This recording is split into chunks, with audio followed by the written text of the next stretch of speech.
We are live. I'd like to welcome everybody to the Let's Talk Fishing video podcast. My name is James. I'm going to be your host for this evening. With me tonight, I have a very special guest. I'm going to change gears here a little bit. We're going to talk about surf fishing, guys. You know, surf fishing, I love it. It's so exciting. I've caught so many big fish doing it. I fish in Louisiana. This guy fishes in Florida. You'd be amazed at how different it is. It's 400 miles away, and it's completely different. Without further ado, I'm going to have Paul Vancelette talk about this. How are you doing tonight, Paul? Jay, it's great to see you, and I'm doing great. Always doing good. Life is good. I bet you are, man. This guy is retired. He gets up in the morning, he gets his cart together, and he goes surf fishing. Wow. You know, I'm not going to say that's an easy life, but man, it just sounds like something I'd like to be involved in. Yeah, it's great exercise, getting the cart on and off the pickup truck and getting the rods loaded up and all of that. And off I go. And my typical surf fishing days, it's about probably a 60 to 80 mile stretch that I'll reach for. So I can go all the way up to up near the Florida Georgia border, and I'll go all the way south to New Smyrna Beach, a little further south, all on the East Coast. I'm in Jacksonville, Florida. So okay, so when you say East Coast, so are you fishing the East Coast? So you're fishing the Atlantic. The Atlantic Ocean. Yep. And okay. No 2 days That's are just the something same. I don't know anything about. Yep. Twice a year, I make trips over to the Panhandle area of Florida. I go over to Navarre, sometimes as far over as Pensacola. Sure. And I've got friends all over the place. So there's usually a group of us that get together. I have a best friend that comes down from Georgia, and we spend time together and surf fish our butts off. Lots of fishing. Speaking of friends, it sounds like one of your friends is watching right now. We have a comment from the audience. It's Adam Clay, and he said, "What's up, Paul?" Oh, hey, Adam. Yeah.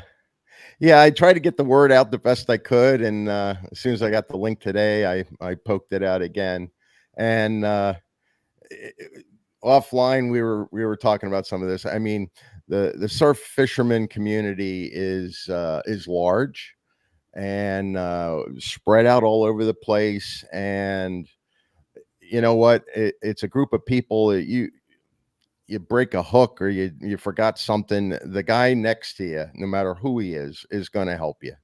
And that's awesome. That's unique. When I was doing offshore fishing, the boat next door was happy that you were missing something. Same thing on the bridge and piers. You know, you show up with the wrong stuff, they're going to just let you fish all day with the wrong stuff. But surf fishermen, it's a different breed. I know this is advertising me as an expert. I call myself an enthusiast. Sure. And surrounded with a bunch of enthusiasts. And yeah, I've got a bunch of years doing it. It means something or it means nothing. There's people that are brand new to it that can do great. Sure. So you're also an author, correct? Yes, I am. I wrote a book kind of in a chronological order from my childhood up until present that brought fishing into each of the separate stories that I've accumulated and put together in a book. Writing a book was a bucket list item, and what better way to do it than to write a book about fishing. And so it's not how to tie a hook. It's not how to read the beach. These are stories in my life, some very significant, where my outlet was to go fishing. And so the serenity, the peace, the prayers, whatever, the fishing and comedy, there's a lot of funny stories in there. So that's awesome. I had a lot of fun. We have a couple of comments from the audience. First one's from Adam Clay, and I agree with him. He said there are no experts, only different levels of understanding of the theory. Completely Absolutely. agree with that. Completely agree with that. And also, there's Freshwater Fishing Hall of Famer Jim Grant, good friend of mine and a fantastic rod maker. He said it's always a great way to mix up techniques. Great community of anglers. So great to see you on Jay's podcast. He said an interesting topic, by the way. And Uh, JJ Jurek said, "Hey, buddy." yeah, JJ, man, he and I are going to figure out how to fish together one day. I think we're twin sons of different mothers or whatever. Good guy, and his heart's in the right place. Just the way he posts, just like me. I can hold up a 9-inch fish and still be smiling. Oh yeah. So it's not. It's way more than just catching fish. So do you have your book with you? Yes, I do.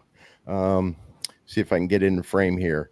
It's called "Fishing as I Lived It," and it's not a super hard read, and it's a few bucks, and you can get it right on Amazon. And so the hardest part of all of that is just spelling my last name. But if you search my last name on Amazon, you will find this book, and it's Wow. $4 or $5 right now. Fishing as I Lived It, guys, by Paul Vancelette. Just go to Yep. Amazon.com and either type in Paul Vancelette or type in Fishing as I Lived It or Fishing as I Lived It by Paul Vancelette. That'd probably be the best thing to do. Yep. So go ahead and Paul has all kinds of different stories in there. Some of them are humorous, it sounds. Man. But what I really want to talk to you about, Paul, is fishing. I have done very little in the actual Atlantic itself. Most of my fishing is either up in Alaska in the Pacific Ocean, and that's deep water fishing, or fishing off the shore for salmon. Or of course, as most of you guys know, I fish in the Gulf as often as I can get there. Yeah. It's definitely an obsession with a lifestyle like it is for Paul. But so tell me, so you surf cast, and you don't surf cast like I do. You stand on the shore and cast out 100 yards, correct? Yep, every bit of it. Sometimes 150 yards on a good day. Wow, 150 yards. That's a 4-ounce sinker heading off to the moon. And if your line snaps or you have a knot failure, then you've got low Earth orbit on a sinker.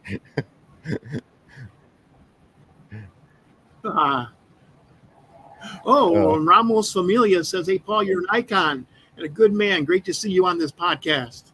Oh, thank you. Yeah.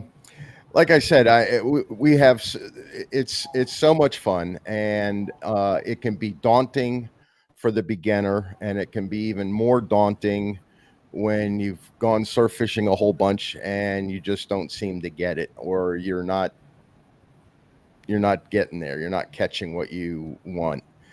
And the dialing in part is time on the beach. There's really no shortcut for putting time in the water, getting time on the beach. You have to pay your dues, and you have to try, and your only competitor is you. So you only have to beat yourself from yesterday or your last time.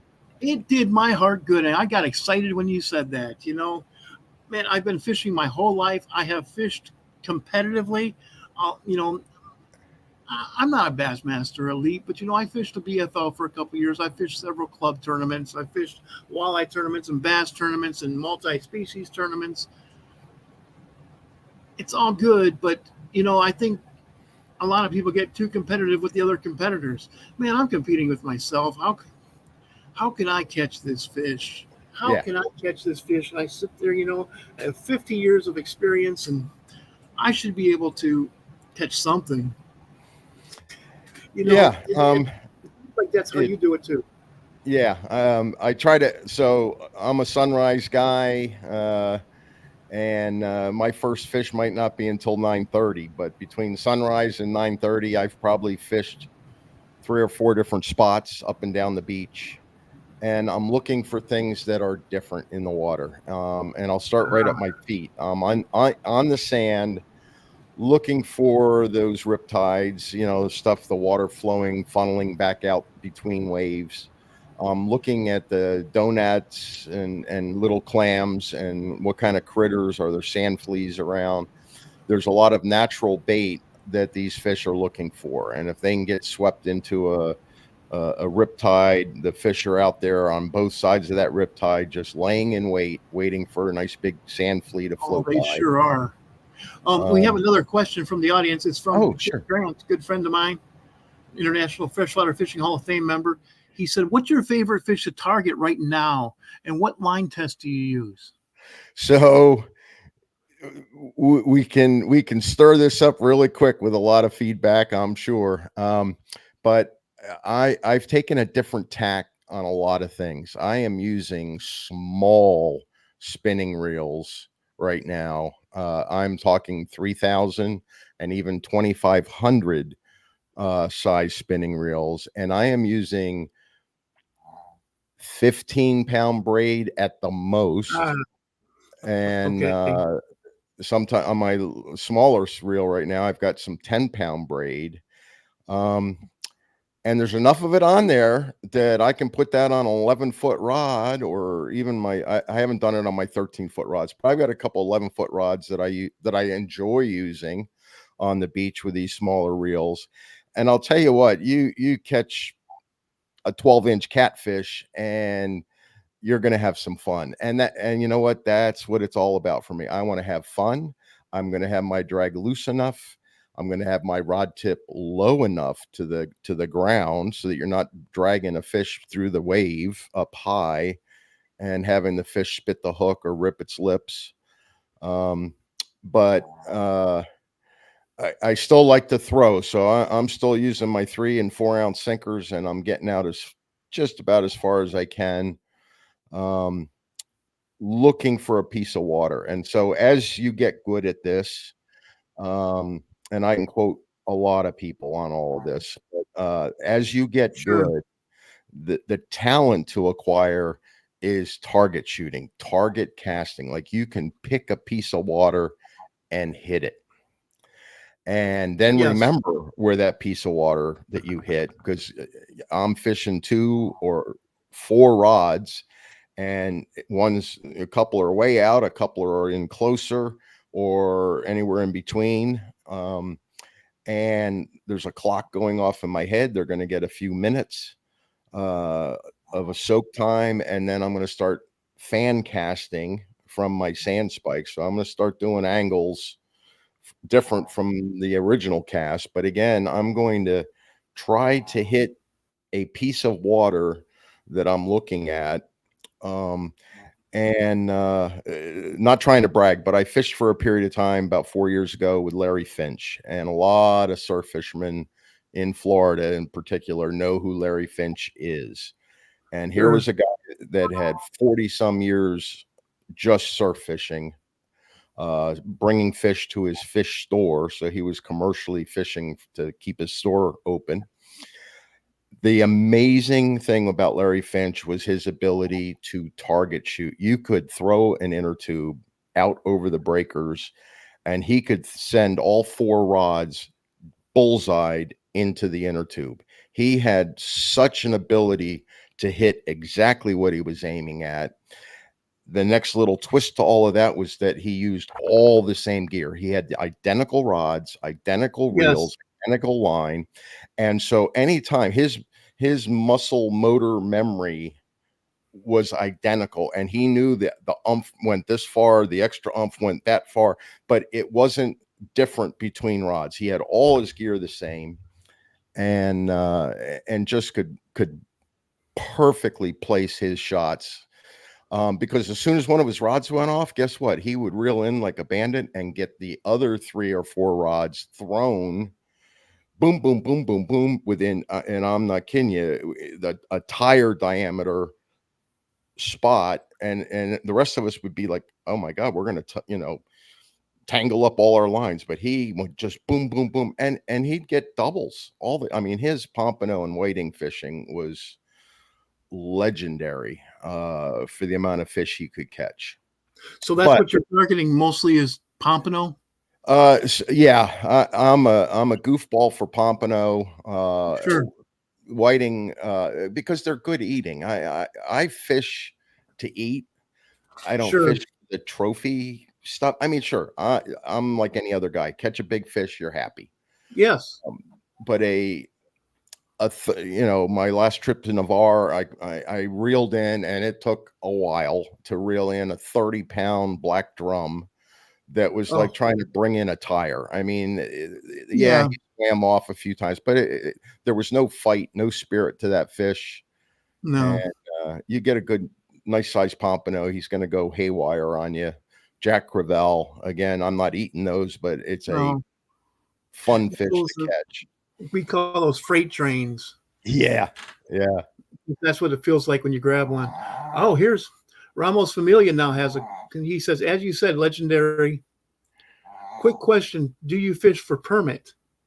So I've got a bunch of people that want me to come down south. The permit are onesie twosies and little up here in Northeast Florida, and my Northeast buddies will yell at me for that. But let's face it, the big permit are down Pompano Beach, down south Jersey, or Jersey, down south Florida.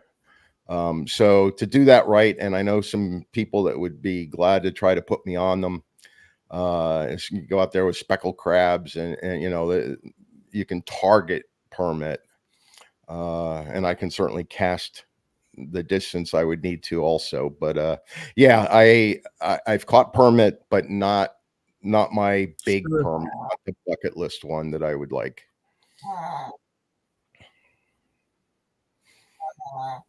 Okay, Adam Clay just said, for me, in the summertime, it's snook, tarpon, and permit, 20 to 80 pound braid, 200 to 300 feet, and 200 to lots 300 of pounds, 20 to croaker 300 pound mono. Yep, lots of croaker. Yep, 20 to 300 pound mono. Okay.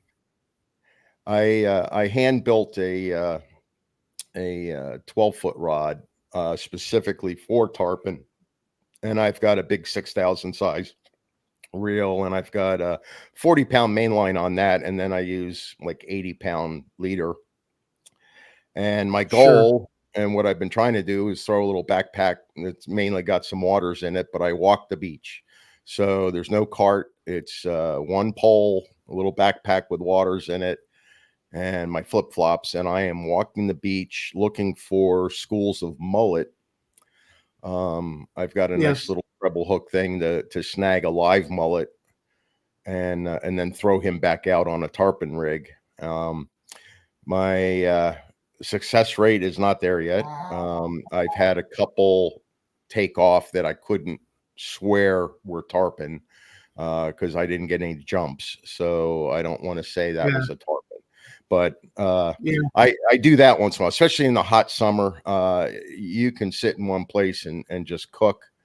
Walking the beach is a little nicer for that. But again, you need pieces of beach where you're left alone. You got to stay away from the copper tone and whatever Hawaiian tropic lotions that are covered in people, them kicking, flipping, kicking up the sand. I mean, human activity in the water is a super big no-no for me. I don't want anybody in my peripheral vision other than another fisherman.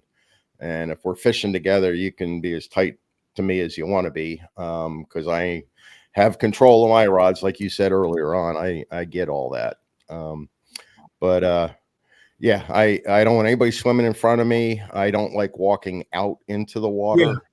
I know that, especially over on the Panhandle side, a lot of people walk out to that outer bar, and they might be 200 feet out or 200 yards out even sometimes, and then walking with everything up over their head, coming back in again.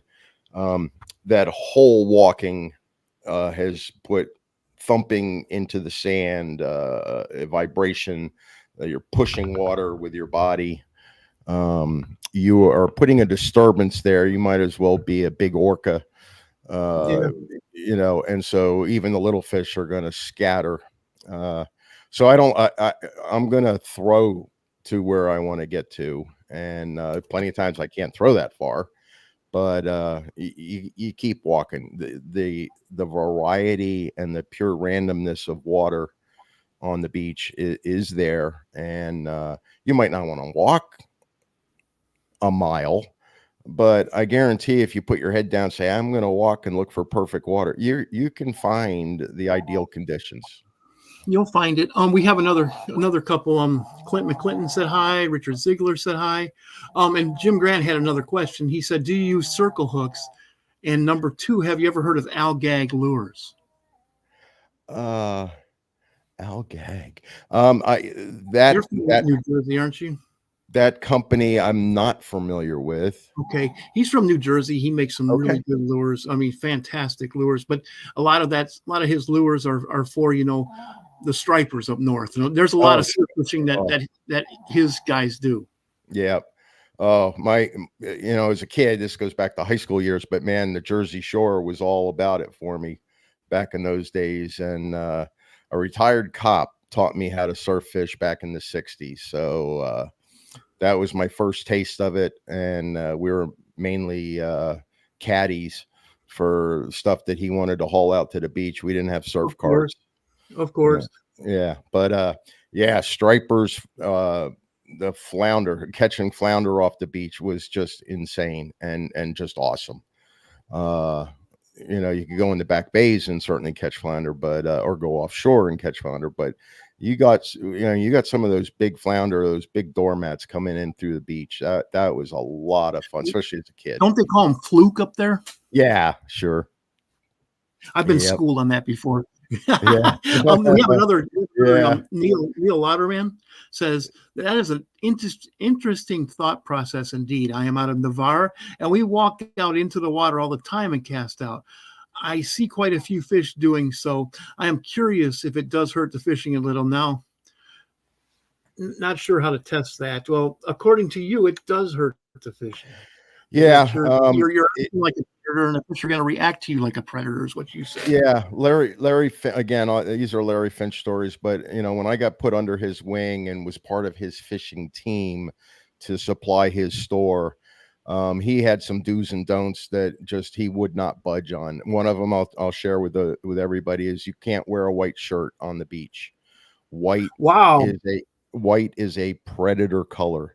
The chest of an osprey, the chest of a pelican, the chest of a shark, you name it. White is a predatory color, and he would prove it. He had a little white washcloth, and he would get it wet and say, "Now watch me." And he'd walk out into the ankle deep water, and there's a zillion minnows swimming around, and all he did was just wave the white towel over top of him, and those minnows were gone. You didn't see a minnow for 10 minutes. Wow. With it just being a color. And then the converse to that is he had a black towel, and he could wave the black towel all he wanted, and the fish just kind of darted around but didn't leave. But when he did the white, they left. So that was rule number 1 for him. And then rule number 2 is you don't walk out there. You go ankle deep, knee deep, calf deep, provided you're not looking at some fishy water, because there's a lot of fish you can catch in close. But yes, you're in the wrong spot if you can't cast to where you want to go. And you know what I mean? I see it all the time, and I'm even guilty of it. I mean, you just throw on a wish. This is a good direction. I didn't even see it land because it's too early or there's not enough light out, and I don't care where it landed. I mean, you're still fishing, and it's not the art form of fishing. The art form of fishing is to be completely in control of everything you're doing, to knock out as many variables. And then yes, I absolutely use circle hooks. I use again Larry Finch. He was an eagle claw 1/0 and or 2/0 circle hooks, the cheapest hooks you can buy. And I caught that 30-pound black drum on a pompano rig with 1/0 eagle claw hooks, and he ate one of the hooks, and I got that 30-pound drum in on an eagle claw hook. So there's a lot of fooiness out there on the internet. Oh, you can't catch a fish on, da, da, da. Yeah, I read it. I try not to respond. I don't want to, let it go. But you fish with me, I'd be glad to fish with you and just share all that. So what do you? So obviously you're using some kind of bait. You care to share with us what you use? Yep. So right here, I'm one of Fish Bites ambassadors, and that is a local company here in Florida. They're based in St. Augustine, Florida. They've their first products, I think, came out right around 2000. So they've got 24, 25 years of business under their belt. And should I hold up a bag? Absolutely. Please do. We want to see what you use. So right here is Easy Flea. And again, people that are surf fishermen, they showing us what it looks like. Sure. Open it up on let me see here.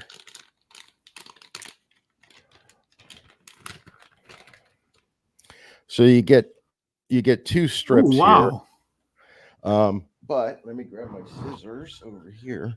For your hook, little demo here. I'm gonna do that much. It's almost a square. It's about 1/2 inch wide and so a little over 1/2 inch long. So you have something that small out there in the surf, just being thrown around all over the place. Wow.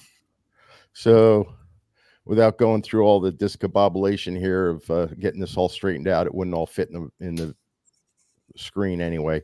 But here's one of my little pompano rigs. I have a jig board and I tie all my own stuff.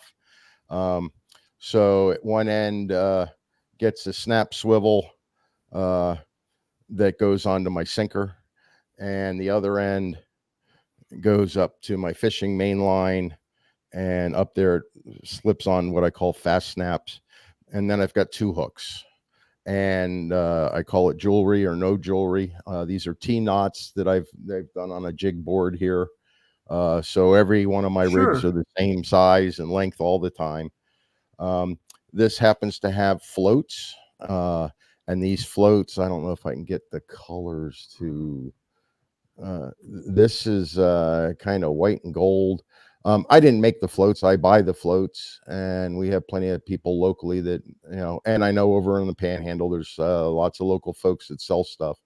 But this is a good old eagle claw. I can't quite, this is probably a 1/0. But anyway, for continuing the discussion here, and it doesn't matter whether it's orange on top or white on top. I just put it on there. Sometimes I pay attention to whether the orange is out or not. But the orange is the belly of a sand flea with eggs has orange eggs in it that are very visible when you find a female sand flea on the beach. And so orange is what this sand flea Fish Bites or Easy Flea they call it, but it's the sand flea orange. And so this right away is a trigger color. However, the fish sees color, whatever frequency the eye is picking up and all that kind of stuff. But anyway, this becomes anchored to where you've thrown, where you've cast it out. And then it's going to basically be in the water with the float trying to put everything up. And that's pretty much how the fish are going to see it swimming by. And again, there's videos of fish taking just the hook, or you see a fish that comes in and gulps the whole thing, wanting the float as well. I've got teeth marks on floats. I've got jawbone marks on floats. And the other thing that a lot of people just don't think about, but a fish has never seen a fishing hook. He doesn't know what he's doing, doesn't see that, doesn't scare him. It's like, oh my God, the hook is there. No, it doesn't matter. Fish has never seen a hook, and fish by design slurp in a lot of stuff, throw it around inside their mouth and tongue, eat what they want, and spit out what they don't want.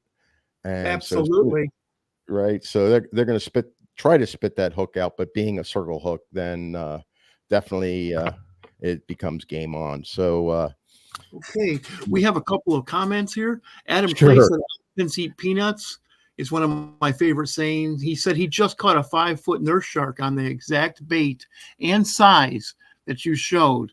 Also, Ramos Familia said, "Do you ever use the mortician rig? For me, it's easier to set up and replace branches.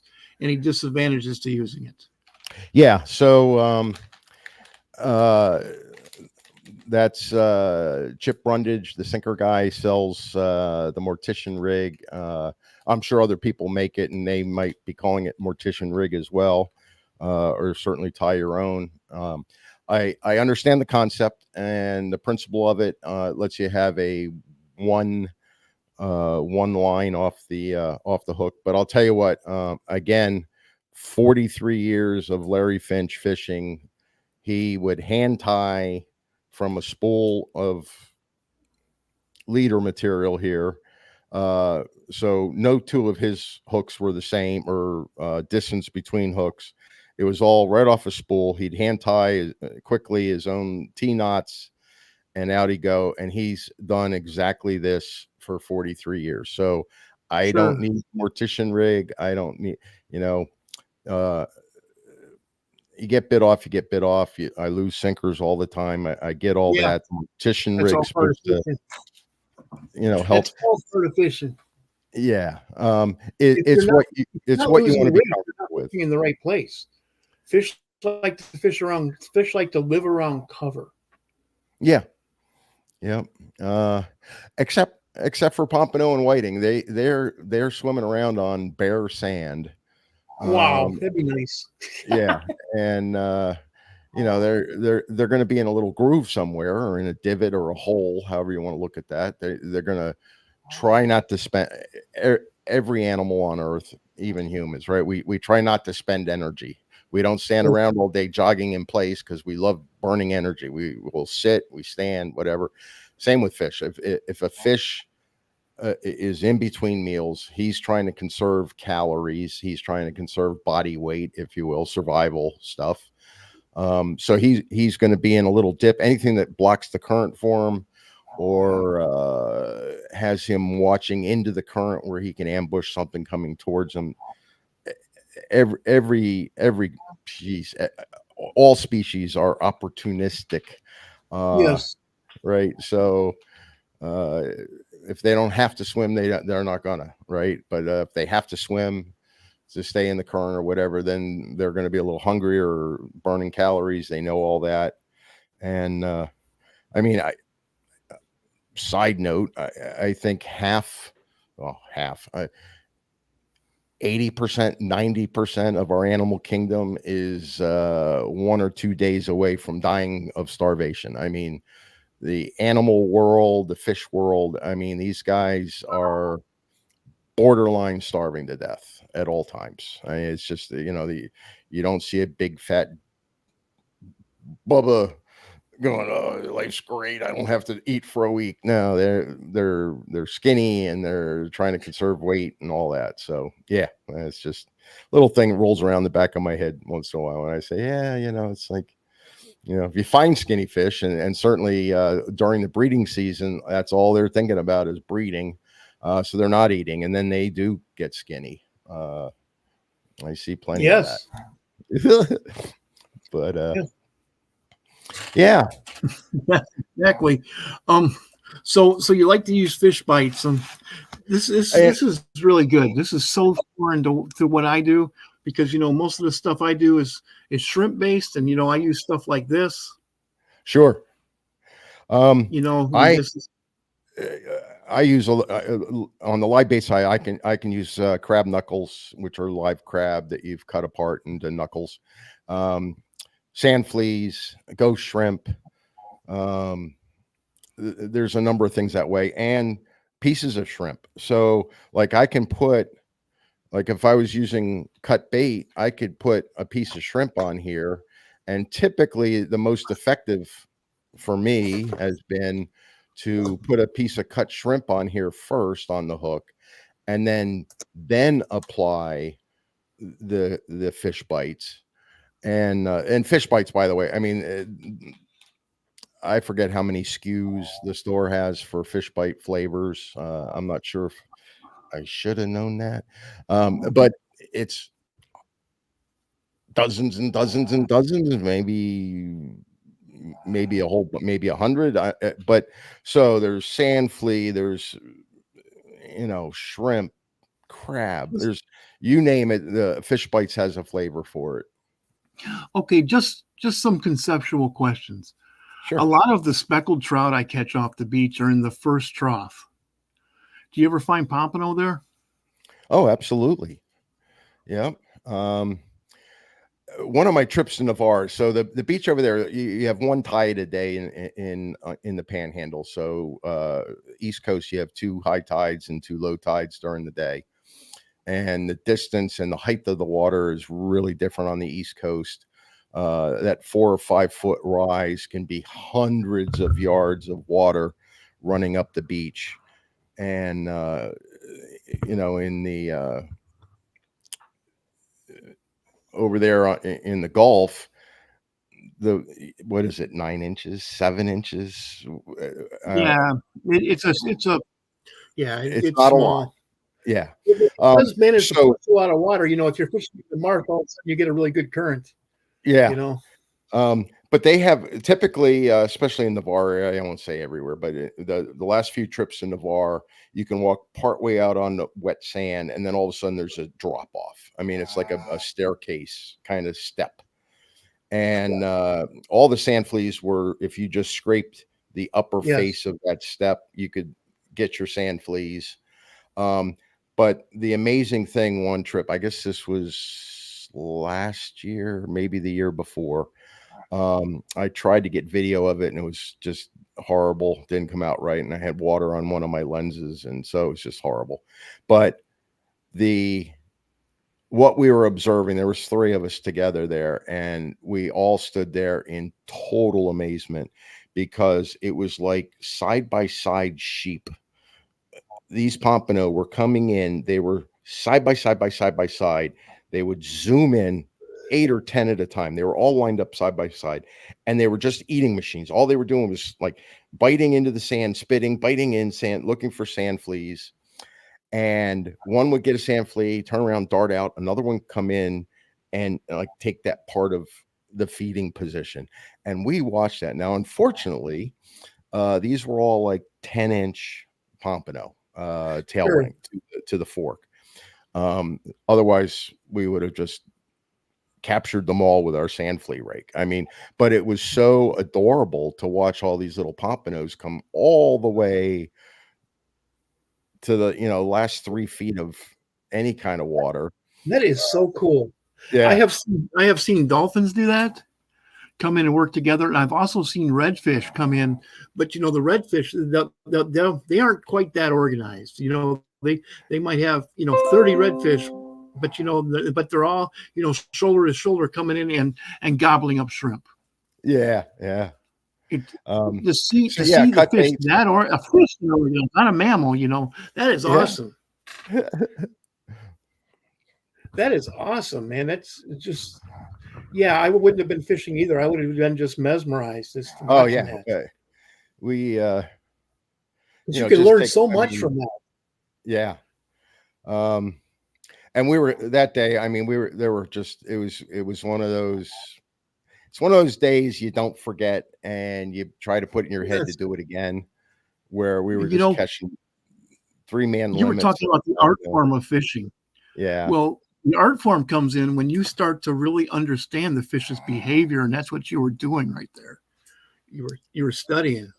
Yeah, but you know what? if you, and I've thought hard about this. This is one of my favorite things to like go off into my nothing box to think about is uh, fish are either very stupid or they're very smart. And I can do both arguments, and it's Yes. just incredible.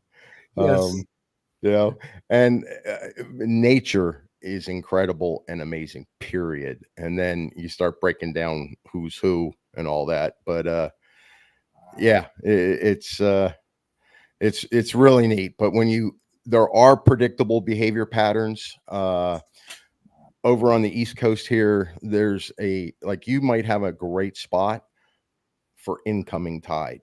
As soon as the Yes. tide goes out, Yes. or You if move. you're in the wrong place on the wrong tide, you're not gonna do as well. And all of that's just water flow. It's how the Yes. water's flown over the humps and dips and whatnot that's out there. And water temperature. The water temperature again was a Larry Finch pounding it into your head. I mean, uh, if the water wasn't 65, you're not going to catch a pompano. If it was colder than 65, they're not there. And an 85-degree water they're gone. Now, of course, little ones are in nursery status, so you can catch little pompano. But the game fish, the ones you're putting in the meat market, they are picky about the water temperature. And forget who I was talking to. I got in a text exchange with one of my friends over here that we've all experienced days fishing where the rod tip, you're sitting in the sand spike, so we're bait and weight, right? Yeah. Poles in a set spot, set rig.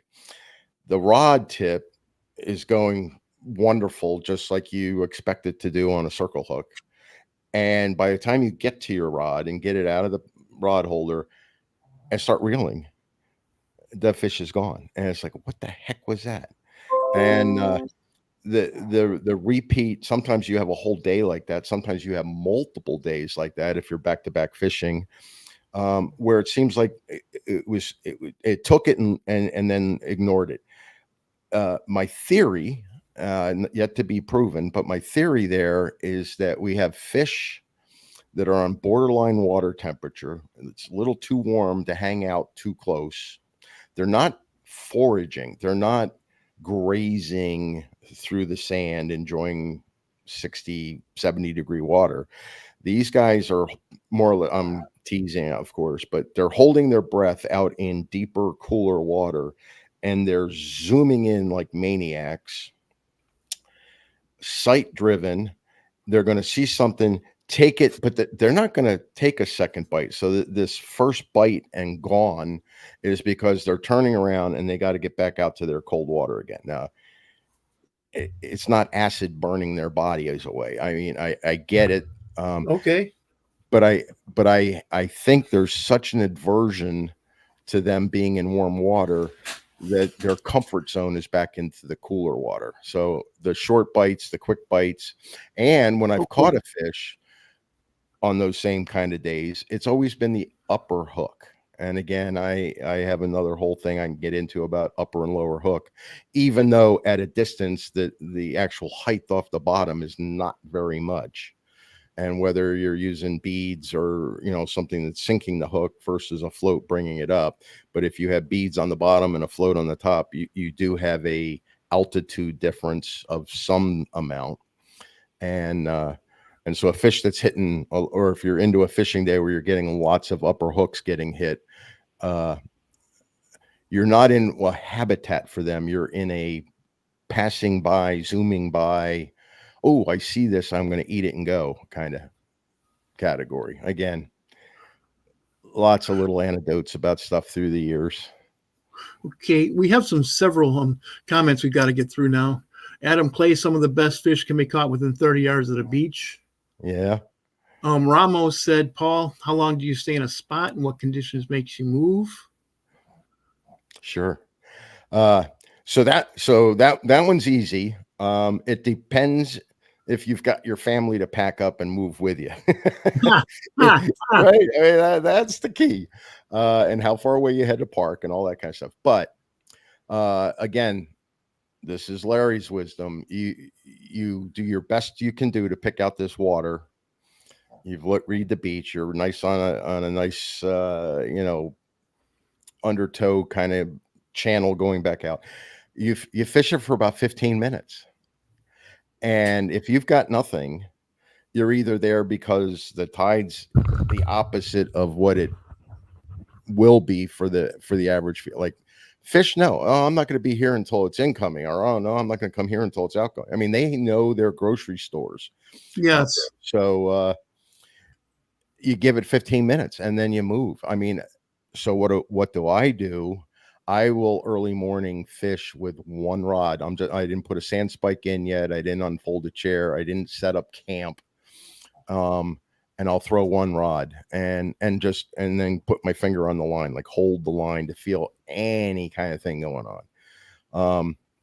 And if I catch a fish, okay, now the sand spikes come out, more rods come out, and I'll fish that an hour if I'm catching fish.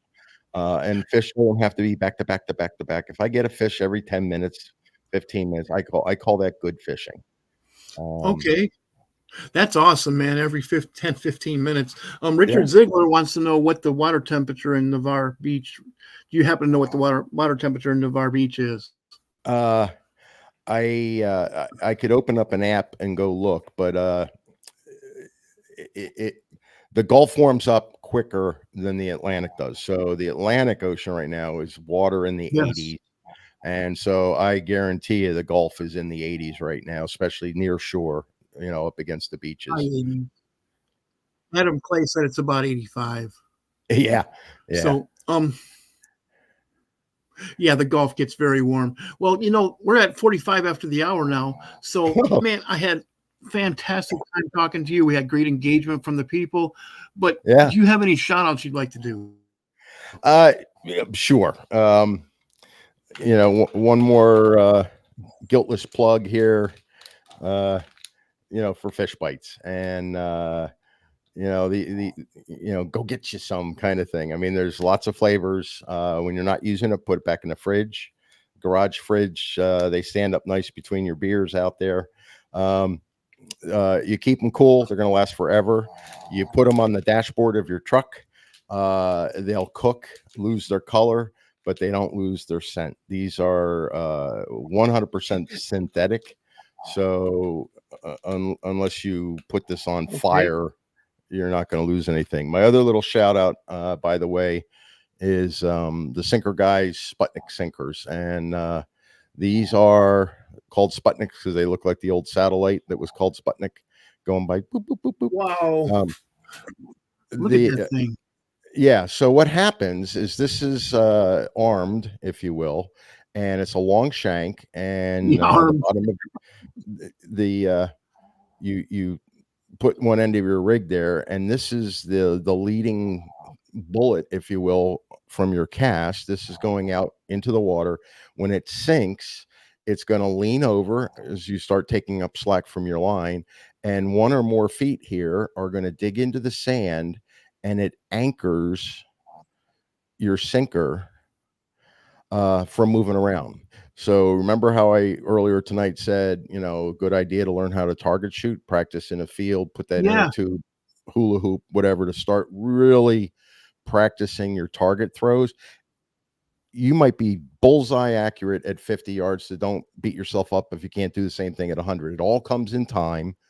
And the more consistent with the same gear, the better. But this is your payoff. And the reason why I love these is that when you do get to target shoot and you get good with your cast, you get paid off by keeping your bait right where you sent it. Now, if you're using pyramids, the tongue sinkers, there's all kinds of different stuff out there. Bank sinkers. I mean, I've seen bank sinkers being used in surf fishing, but pyramids in particular, they're going to tumble and roll. And if you've got some rough surf, again, not typically experienced in the Gulf, but you guys come over here to Atlantic coast and you get some 4 or 5 foot breakers that you're fishing in. Your pyramid sinker is going to wash up on the beach in one direction or another, and guaranteed. it will not hold. And you can increase the weight all you want. That's usually what everybody cheats doing. Oh, I'll just make it a 10-ounce sinker. No, I only fish with 4-ounce sinkers typically. And my two 11-foot rods, I use 3-ounce. And if 3-ounce doesn't hold on my 11-footers, I don't fish with the 11-footers. If 4 ounces doesn't hold, there's only been 1 or 2 times, and that was because I'm in a tournament where I went to a 5-ounce sinker and hated it every second. But anyway, these hold.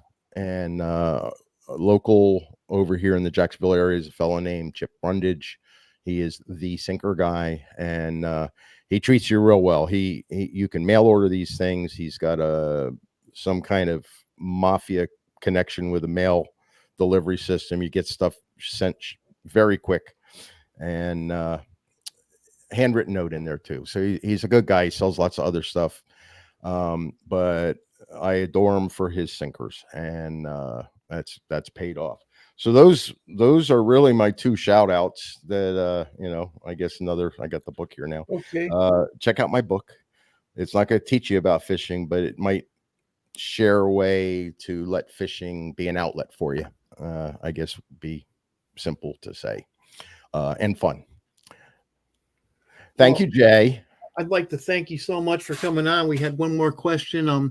We got to make this quick. It says on floats, if you have a small or a big float, which do you put on the small and a big float, which do you put on the top? You know what? It's never been scientifically proved either way. So I've done both ways. I've done big on top and little on the bottom, and vice versa.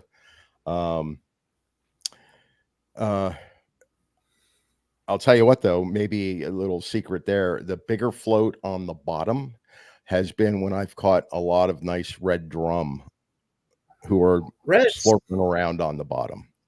Now, do you catch reds on the fish bites? Oh, yeah.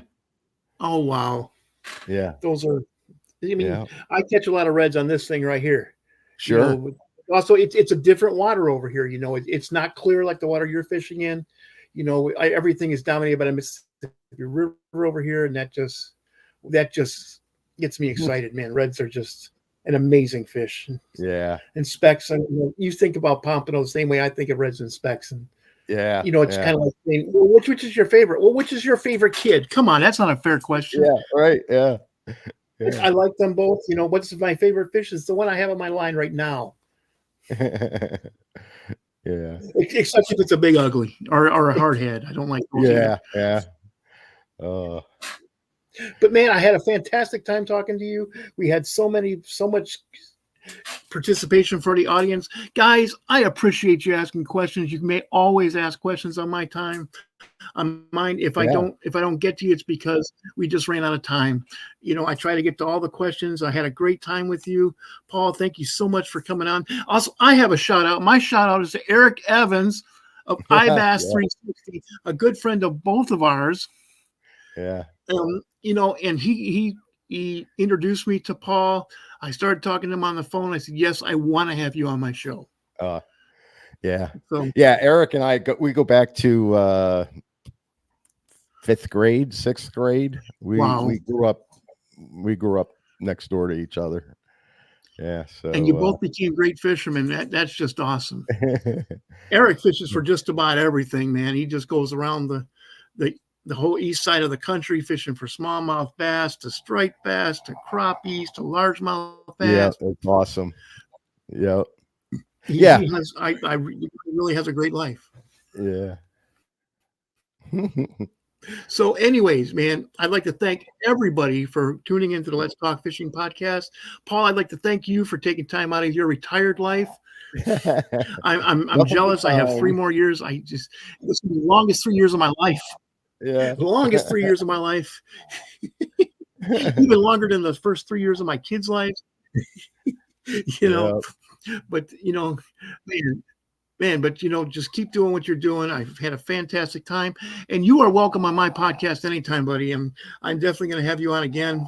Sure. Yep. Be glad to do it. With that, guys, remember Paul has a book. Why don't you hand up? Why don't you show your book one more time, and we'll call it good. Yep, Fishing as I lived it. Yeah. Fishing as I lived it, guys. So remember, fish bites and fishing as I lived it. And Paul, please stick around. I'm going to end the podcast with that. And thank you to everybody again. And remember, guys, man, it's Wednesday. Make your plans to go fishing tonight. Go on the weekend.